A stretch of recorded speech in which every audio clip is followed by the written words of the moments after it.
Mayor Karachi की अगर बात करें तो मेयर कराची की क्या जो आवाम में एक्सेप्टेंस है, हैं तो वो कराचीआइट ना, वो सन ऑफ सॉइल के लें, आप उनको बॉर्न ऑफ कराची के लें, कराची का बेटा के लें, फर्जंद कराची के उनको हैं भी उर्दू स्पीकिंग। पीपल्स पार्टी ने शायद ये आइडियोलॉजी रख के लॉन्च किया हो कि भाई आप जो है वो उर्दू स्पीकिंग के आप इस कम्युनिटी को मुतासर करेंगे, तो एक एक्विटेंस डेवलप हो जाती है आपकी अपनाइत। लेकिन चूंकि उनके ऊपर टैग पीपल्स पार्टी का है, अब वो चाहे कुछ अच्छा करना भी चाहते हो, तब भी उनको आवाम इसलिए एक्सेप्ट नहीं करी या फिर वो कुछ अच्छा कर ही नहीं पा रहे। वेल देखें, इस निज़ाम में, जिस निज़ाम के तहत ये बल्दियाती इंतखाबात हुई, ये मेरी पार्टी का बिल्कुल पॉलिसी स्टेटमेंट दे रहा हूँ।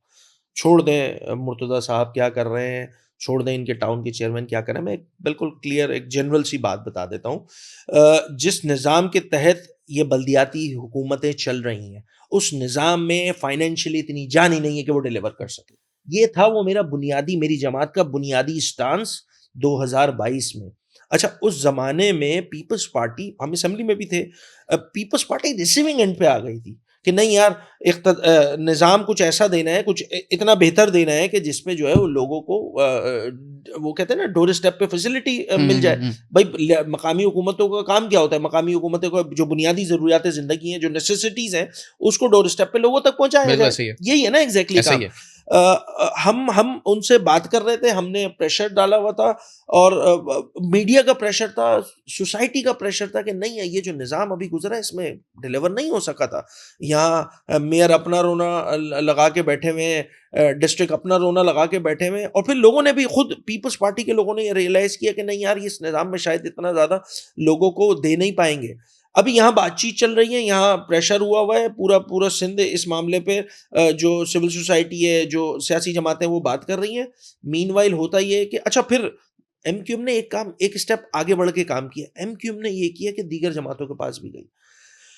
एमक्यूएम सख्त तरीन हमारी नजरियाती मुखालफत होने के बावजूद जमात इस्लामी कराची के मेयर के पास गई, जबकि मुझे से पॉलिटिकल वर्कर, मैं तो कहता हूँ बनता ही नहीं था उनके पास जाना। ऐसे ही। मगर बनता इसलिए नहीं था कि क्योंकि उनका स्ट्रेचर नहीं है, उनकी शायद चीज़ें नहीं है। बट मेरे चेयरमैन डॉक्टर खालिद मकबूल सिद्दीकी ने ये चीज़ को भी बालाए ताक रखे कि नहीं यार, कराची है, सबको मिलके अगर सब साथ चल लेंगे तो बड़ा बेहतर हो जाएगा। हम उस वक्त के जमात इस्लामी कराची के अमीर के पास गए, जो कि आज पाकिस्तान के अमीर है, हमने उनसे जाके बड़ी एक हम्बल सबमिशन की कि इट्स अ ट्रैप, ये जो निज़ाम आप पे लाए जा रहा है, हम फिर अगले 4 साल तक कुछ नहीं दे सकेंगे लोगों को। तो दिस इज द टाइम, हम यहाँ बंद बांधते हैं, हम कंटेस्ट नहीं करते हैं, और कंटेस्ट नहीं करेंगे तो इनको बाय डिफॉल्ट जो है, इनको आना पड़ेगा रिसीविंग एंड पे, और ये हमारी बात मानेंगे। ये थी हमारी वो हम्बल सबमिशन। होता क्या है? होता ये है कि वही जमात दोबारा दे कंटेस्ट इलेक्शन, ताली मारती है पाकिस्तान पीपल्स पार्टी के साथ और कंटेस्ट कर लेती है, और फिर उनको, उनके बैक ऑफ द माइंड ये था कि उनके जो अमीर साहब हैं वो मेयर साहब बनेंगे। उनको ये नहीं पता था कि उनका पाला पाकिस्तान पीपल्स पार्टी से पड़ रहा है। उनको ये नहीं पता था, उनको अंदाजा ही नहीं था कि पीपल्स पार्टी क्या चीज है। पीपल्स पार्टी ने माशाल्लाह हाथ कर दिया उनके साथ और अपना मेयर ला के बैठा दिया। अब चूंकि ये निजाम फाइनेंशियली इतना एम्पावर ही नहीं है, इसलिए लोगों को डिलीवरी नहीं हो पा रही है। हाँ, आपकी मार्केटिंग बहुत अच्छी है, आप स्पॉन्सर्ड भी कर देते हो, आप तो लाइव भी आ रहे होते, तो सोशल मीडिया पे माशाल्लाह स्पॉन्सर हुआ होता है जमात इस्लामी वालों को, चंद ज़कात के बड़े पैसे हैं उनके पास, उनके पास बड़े पैसे हैं। तो आप मार्केटिंग करते रहिए, अच्छी कॉस्मेटिक अच्छी करते रहिए, आपको 6000 गलियां बनाने का पैसा मौजूद है, आप 600 गलियों के इफ्तिताह के नाम पे लोगों को बेवकूफ़ बनाते हो, बनाते रहिए जनाब।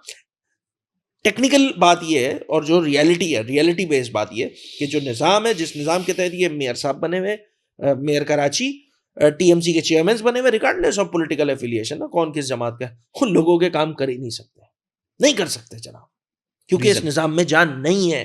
जितनी फाइनेंशियल एम्पावर, यही है ना आर्टिकल 140 है, जिसके लिए रो रही है एमक्यूएम कि खुदारा बड़ी जमातें अंडरस्टैंड करें, ये कराची का मसला नहीं है 140A का, ये डेरा इस्माइल खान का भी मसला है, ये खुजदार का भी मसला है, ये फैसलाबाद का मसला है, मियाँ चुन्नू का मसला है, ये लड़काना का मसला है, ये जैकबाबाद का मसला है, ये कराची का भी मसला है जनाब।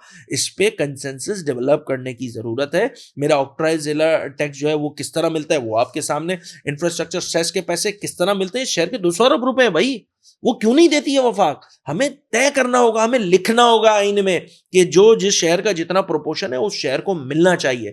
आज मैं अगर 10 सालों के स्टैट्स बताऊं तो कराची शहर के एहतियात से अगर मैं नंबर कम करके भी मैं बताऊं तो 3000 अरब रुपए जो है वो वफाक तो दे चुकी है, सूबे को, मगर इस सूबे से मेरे शहर पे नहीं आ रहा है।